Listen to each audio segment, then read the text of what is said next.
자, 우리 이제 아까 얘기했던 건데 조금 더 자세히 보자면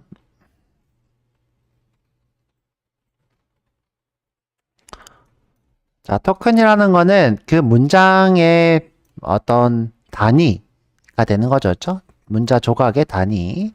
또는 이제 제가 이거를 자꾸 비용이라고 설명하는 게 뭐냐면 실제로 우리가 이 대부분의 LMM들이 이 토큰을 비용처럼 쓰고 있어요. 몇 토큰을 사용했다, 몇 토큰을 사용했다. 비용처럼 얘기를 하고 있고요. 자, 그래서 이제 어떤 문자열이 있으면 그것을 이제 분해해서 토큰으로 만드는 거죠. 자, 여러분들이 이제 토큰을 이제 문자로 보시면 되는데 이게 늘어나면 늘어날수록 비용이 증가합니다. 당연한 거죠. 여러분들이 긴 문자열을 분석을 시키면 그만큼 비용이 증가하게 됩니다. 자, 그래서 이제 거의 대부분 모델들은 한 번에 처리할 수 있는 양에 대한 제한이 있어요. 제한. 제가 이제 GPT한테 이렇게 물어서 이제 제한을 좀 정리를 해봤는데, 잠시만요. 어떻게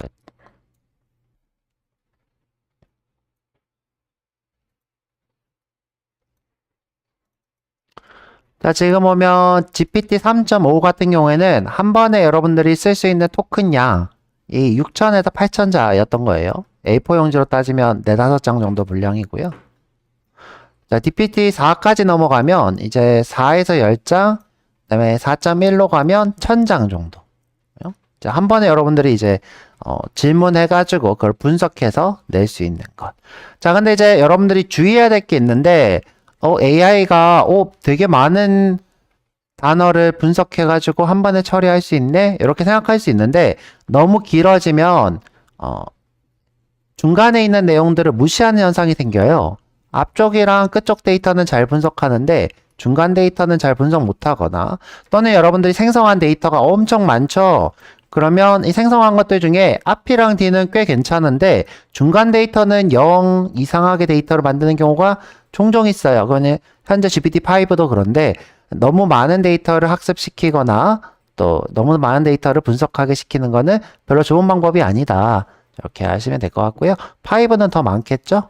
뭐 100만 토큰 뭐 이렇게 얘기하는 것 같은데 이렇게 4.2 단순히 예시로 이렇게 들어봤고요. 보통 이제 책 한 권 분량은 읽을 수 있지만 자, 책 한 권 분량. 근데 이제 이렇게 해서 질문을 하거나 이렇게 대답을 내는 게 좋은 결과를 내지는 않는다. 자, 그런 거 꼭 기억하고 계시고요.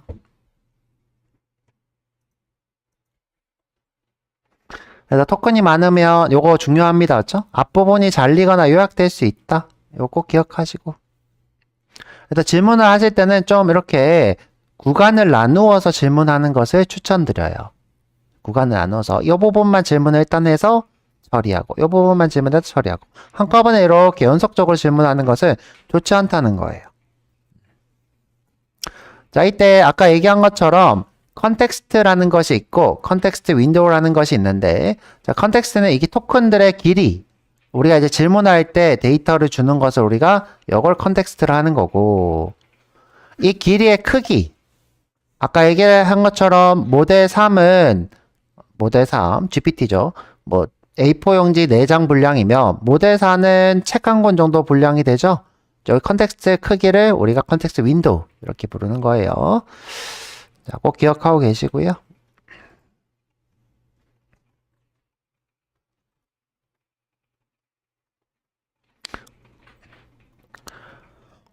자, 그래서 아까 얘기한 것처럼 단어들이 있으면 그걸 문자 조각으로 쪼개서 그 형태로 하는 것을 우리가 토큰이라 부르고요. 토큰. 자, 그리고 이제 아까 얘기한 것처럼 한국어 같은 경우에는 대부분 언어에서 조금 더 많은 토큰을 소모합니다. 좀 불합리하긴 하지만 뭐 어쩔 수 없죠. 뭐, 그쵸? 어쩔 수 없는, 한국에서 AI를 만든 게 아니니까 뭐 어쩔 수 없는 거고요. 그 다음에 이제 GPT보다 여러분들이 요즘 많이 쓰는 엔트로픽이라고 하는 곳에서 만든 요 클로드 있죠? 클로드. 자, 요게 한국어를 더 많이 씁니다. 토큰을. 거의 한 2배 정도로 많은 걸로 알고 있어요. 그래서 클로드한테 질문하실 때는 웬만하면 영어로 하시는 걸 추천하고요. 자, 이유는 왜 그러냐면 이 클로드라는 친구가 기본적으로는 다 프로그래머를 위해서 만들어졌어요. 자, 근데 이제 프로그래머들의 프로그래밍은 전부 다 영어로 되어 있죠. 그래서 한국어에 대해서 약간 좀 친절성이 좀 떨어진다고 보시면 되고요. 여기 지금 한국어는 별로 이렇게 잘 지원을 안 합니다. 그래서 여튼 한국어가 되긴 하는데 토큰이 조금 더 많이 소모되는 경향이 있다. 자, 그래서 아까 이제 뭐 얘기했던 것처럼 이런 문장이 이렇게 있다. 그러면 요것들을 기호, 공백, 식별자 같은 것으로 토큰으로 분해한다는 거죠. 자, 그런데 이제 이렇게 코드를 조금 더 잘 분해해서 처리하는 친구들이 있어요. 이런 거를 우리가 대표적으로 코덱스라는 친구가 있죠. GPT에서 나온 거. 오픈 AI에서 나온 코덱스라는 친구가 있고요. 그다음에 이제 클로드라는 친구가 이런 코드를 프로그래밍 코드를 훨씬 더 잘 인지하고 있습니다. 그래서 AI들 중에서는 이런 프로그래밍 코드를 더 잘 분해해서 처리하는 친구도 있더라. 자, 그래서 모델이 좀 다르더라. 자, 그렇게 이해하시면 될 것 같고요. 자, 그래서 이제 아까 얘기한 것처럼 컨텍스트라는 것이 있다라는 거였죠. 컨텍스트. 자, 이거를 우리가 쉽게 얘기하면 문맥이에요. 자, 문맥. 한국말로 얘기하면 문맥이죠. 우리가 이제 질문을 하고 있는데 이전에 질문했던 내용들의 문맥을 바탕으로 대답을 낼 것을 우리가 컨텍스트라 부르는 거예요. 그러면 이전에 했던 내용들을 지금 하고 있는 질문과 같이 질문을 해야 되겠죠? 같이 질문. 이때 이전에 했던 내용들을 어디까지 기억하냐예요. 책 한 권 분량, 그죠? 책 2권 분량, 책 3권 분량, A4 4개 분량. 이렇게 모델마다 이 컨텍스트의 길이가 있는 거죠. 이 크기를 우리가 컨텍스트 윈도우라 부른다고 했고요. 자, 근데 모델들마다 이 컨텍스트를 어떻게 지정할 건지에 대해서 다 달라요. GPT는 이렇게 하고 클로드는 이렇게 하고 코덱스는 이렇게 하고 다 다릅니다. 그래서 이 컨텍스트를 문맥을 어떻게 파악할 것이냐에 대한 내용도 제가 밑에 좀 정리를 해봤어요. 자, 이거 일단 주의사항 아까 얘기했지만 다시 얘기하자면 기존 질문을 무조건 다 기억하는 게 아니라는 거예요. 컨텍스트 범위까지만 참조하기 때문에 여러분들이 예를 들어 이런 규칙을 정했는데 옛날 내용들 중에 아이고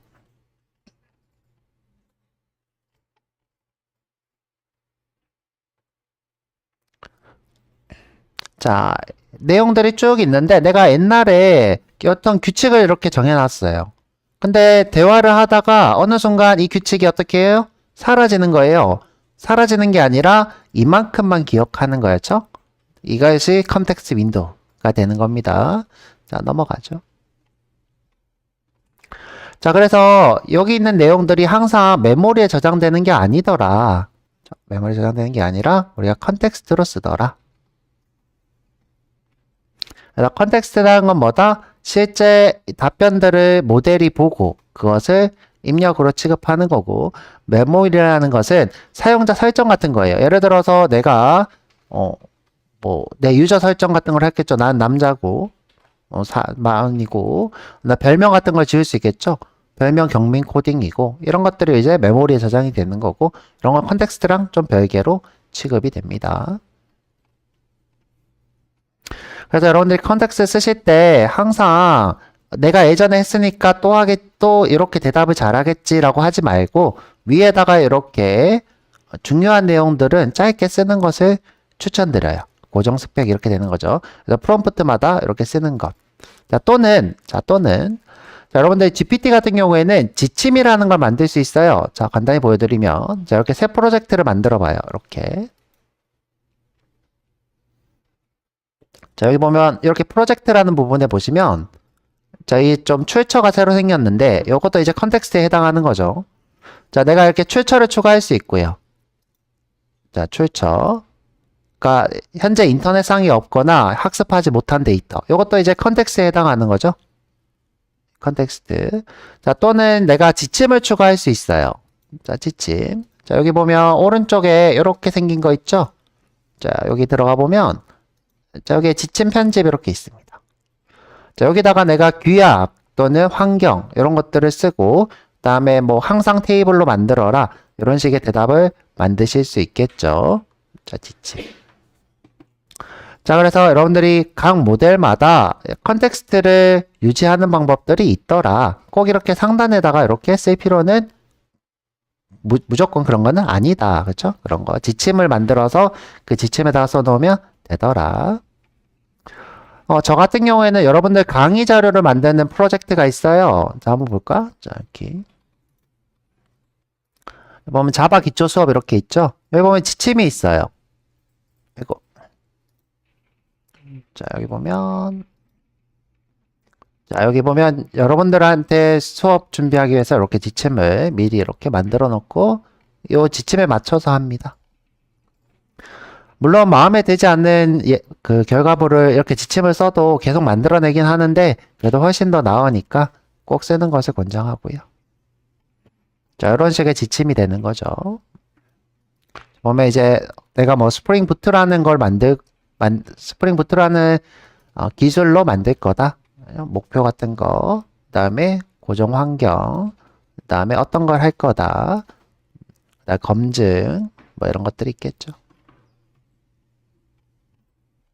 자, 이런 것도 여러분들 직접 만들 필요 없지요. 이것도 내가 지침을 만들 건데 형식을 만들어줘 그러면 만들어줍니다. 그래서 무조건 이렇게 여러분들이 쓰는 건 좋은데 이런 지침을 잊어버렸다 그러면 지침도 만들어서 쓰시면 되고요.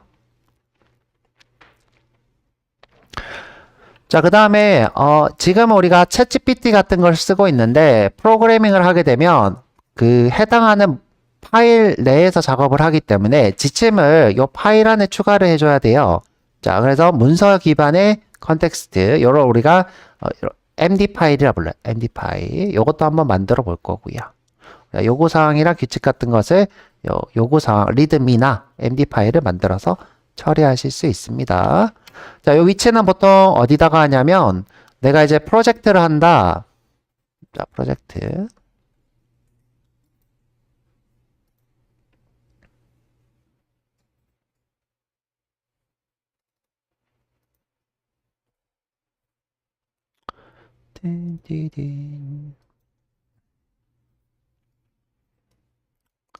그러면 이 프로젝트의 루트 경로라는 곳에 보면 자, 루트 경로. 자, 이렇게 생긴 게 있어요.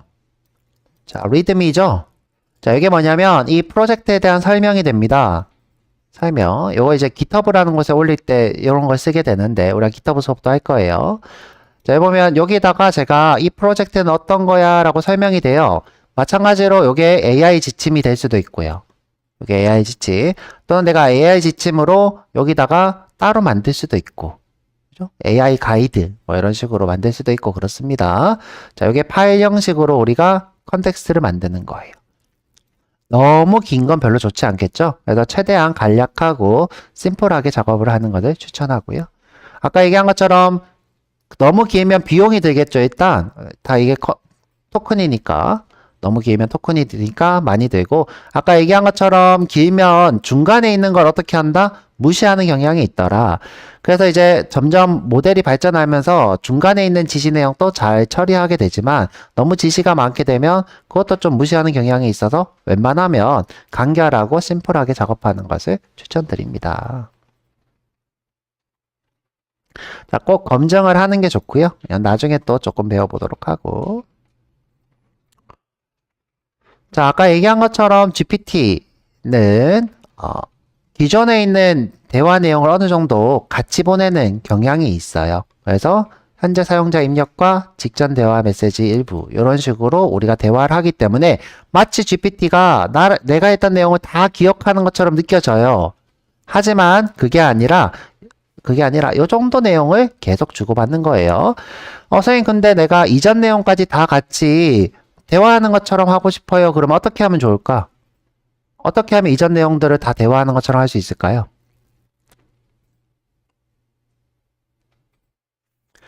이전 대화 요약이라는 걸 하는 거예요.